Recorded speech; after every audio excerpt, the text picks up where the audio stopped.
Olá, meus irmãos, Deus os abençoe, em nome de nosso Senhor Jesus Cristo. Para mim é um grande privilégio estar aqui nesta hora para poder compartilhar mais alguns parágrafos da mensagem O Desvelar de Deus. Essa mensagem, ela abre o nosso entendimento para conhecer mais a respeito de Jesus Cristo em sua obra aqui no tempo do fim, para trazer à igreja a condição de fé para o arrebatamento. Eu quero tomar uma pequena escritura no livro de Efésios, capítulo 1, onde o profeta disse que haveria um novo Efésios, uma igreja totalmente liderada pelo Espírito Santo e uma igreja que teve a sua fé restaurada para crer em cada palavra que está escrita na Bíblia e em cada mensagem pregada pelo anjo de Malaquias, capítulo 4, que é o mesmo anjo de Apocalipse 10, verso 7. Vamos lembrar, diante de Deus haviam 7 lâmpadas, 7 estrelas, 7 mensageiros. No capítulo 4, versículo 5 de Apocalipse está escrito: e do trono saíam relâmpagos e trovões e vozes. Diante do trono ardiam 7 lâmpadas de fogo, as quais são os 7 Espíritos de Deus. No capítulo 5, verso 6, nós temos: e olhei, e eis que estava no meio do trono e dos 4 animais viventes, e entre os anciãos, um cordeiro, como havendo sido morto, e tinha 7 pontas, 7 olhos, que são os 7 Espíritos de Deus enviados a toda a terra. Evidentemente que Deus não possui 7 Espíritos, mas foram 7 manifestações do Espírito de Deus. Cada uma dessas 7 vozes era a voz de Deus. O profeta na mensagem Apocalipse, capítulo 4, terceira parte, parágrafo 116, ele diz: agora, a voz do trono. Observe neste trono. Diante do trono havia 7 estrelas. A voz das estrelas. Veja, vozes. Veja, aqui em Apocalipse capítulo 4 e também Apocalipse capítulo 5. E do trono saíam relâmpagos e trovões e vozes. Não uma voz. Vozes, plural. O que era isto? Deus falando à igreja, refletindo a si mesmo através dos 7 Espíritos. Quando um verdadeiro ungido de Deus fala, é a voz de Deus. Rejeitá-lo é remover o castiçal. Veja, vozes. A voz das 7 eras da igreja. As vozes falando com trovão e relâmpago. Por isso, disse o profeta que haveria um novo Efésios. Do que se trata? A primeira coisa que nós temos que saber é que ao nos aproximarmos da Bíblia e da mensagem, nós estamos pisando em terra santa. Essa terra santa é porque a palavra é Deus. A Bíblia é Deus e a mensagem é Deus. A voz de Deus falando aqui no tempo do fim, a última era da igreja, ao último dos 7 castiçais.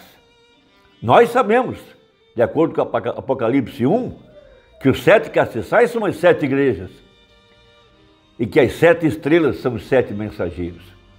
Estrelas, porque brilham de noite. Olhos, porque vêm primeiro e vêm mais longe.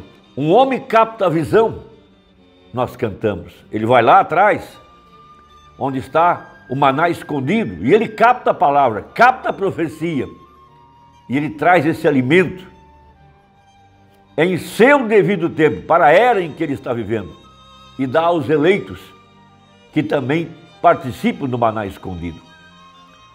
Então essa última voz aqui, a voz de Malaquias 4, não é a voz de um pregador qualquer, é a voz de Deus.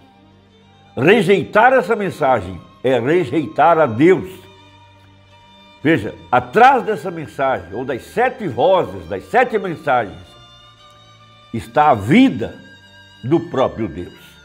A vida por trás da pregação, a vida por trás dessa voz. Veja, quando Pedro chega na Porta Formosa, em Atos, lá estava um coxo, mendigando. E por certo ele estendeu a sua canequinha à espera de uma esmola. Então Pedro, olhando para ele, veja, Pedro tinha aquela voz, mas ele também tinha aquela vida por trás dele. Não o Pedro homem que nasceu pelo sexo, mas o Pedro cheio do Espírito Santo. Veja, a igreja Alfa, aquela primeira igreja, aquela igreja efesiana. Então disse o profeta que haveria aqui no tempo do fim outra era efesiana. Então ele olhando para o coxo, viu que ele tinha fé para ser curado, ordenou que ele se levantasse e andasse. E logo o homem foi curado.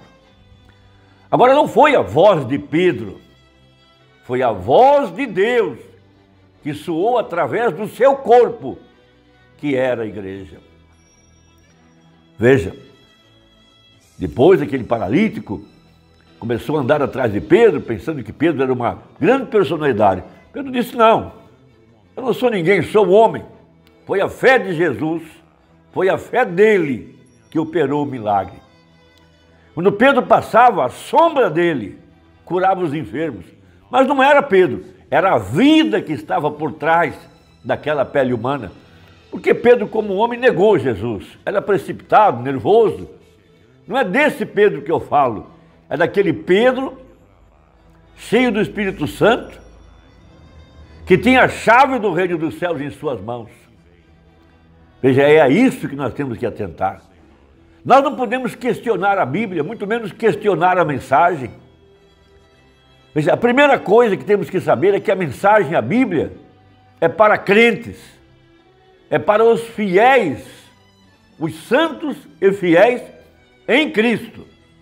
A Bíblia e a mensagem não são para incrédulos, não são para os manufaturados, não é para os denominacionais, é para crentes que tomam Deus em sua palavra. A Bíblia não é um livro de opinião, a Bíblia não é um livro de argumentos. A Bíblia é a palavra de Deus. Deus fala e exige que nós creiamos, sem duvidar. Porque lá em Gênesis, o que arruinou a raça humana foi acrescentar algo à palavra, foi duvidar da palavra, foi ouvir a voz do diabo. Olha ao seu redor. De que vale essa civilização que temos aí hoje? De que vale essa ciência? De que vale essa medicina? De que vale filosofia? De que vale as tradições humanas? Os homens estão enfermos, estão neuróticos, estão nervosos, sua moral está decadente, pervertida, a família está pervertida, a sociedade está pervertida, o homem continua se enfermando, continua morrendo. De que adianta esse mundo sem Deus?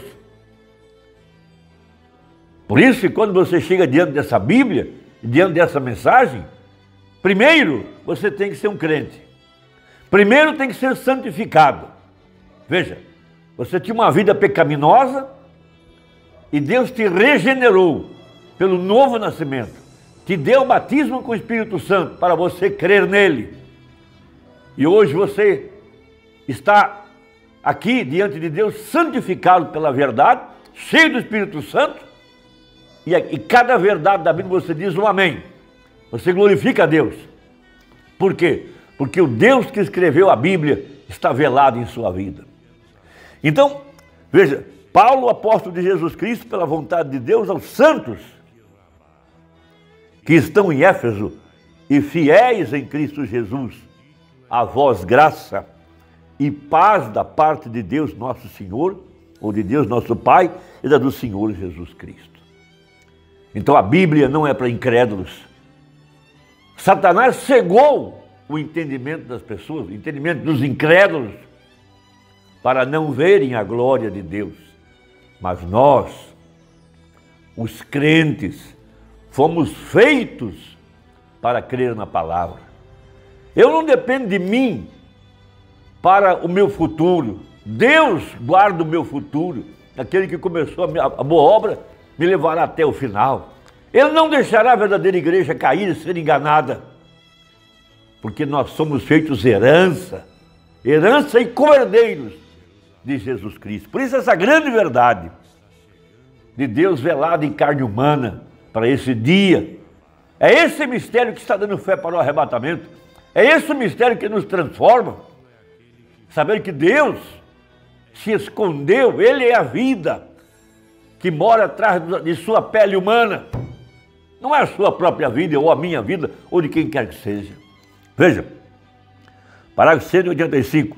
Note, velado em carne humana.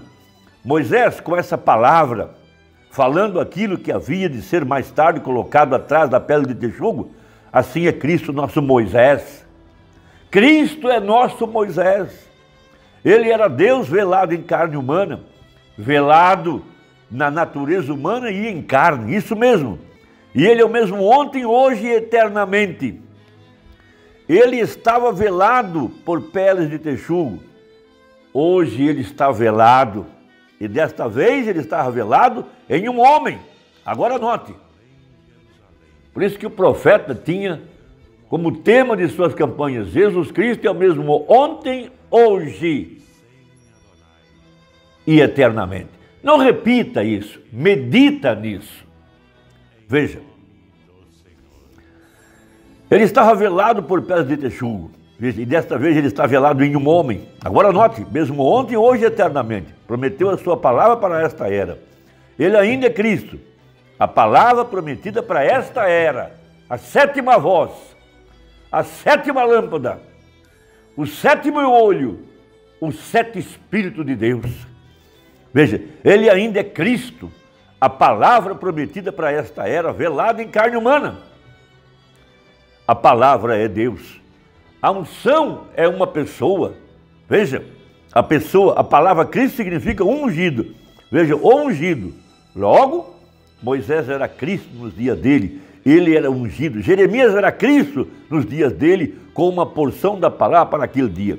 Porém, quando Jesus veio, ele veio como o Redentor ungido. E isso era tanto Moisés, como tudo que estava em Moisés, e toda a palavra e toda a divindade, corporalmente estava nele. E essa é a razão de todo o véu do templo ter rasgado e o propiciatório aparecer perfeitamente. Ele era ungido. Note, o véu em carne humana, a palavra prometida para esta era, também tem de ser velada. Note, membros de igreja, amantes do pecado e pecadores, não podem vê-la por causa do véu humano. A mensagem é para crentes. A Bíblia é para crentes. Não é para pregadores filosóficos, psicólogos, que pensam que pode tomar a mensagem e fazer uma referência dela, como se ela fosse uma enciclopédia de consulta. O véu foi rasgado, o selo foi revelado. Por isso Apocalipse significa revelação de Jesus Cristo, tirando o véu, conhecendo esse Deus, essa sétima voz, essa sétima estrela, esse sétimo olho. Irmão, Deus te abençoe e até a próxima, se Deus quiser, em nome de Jesus. Amém.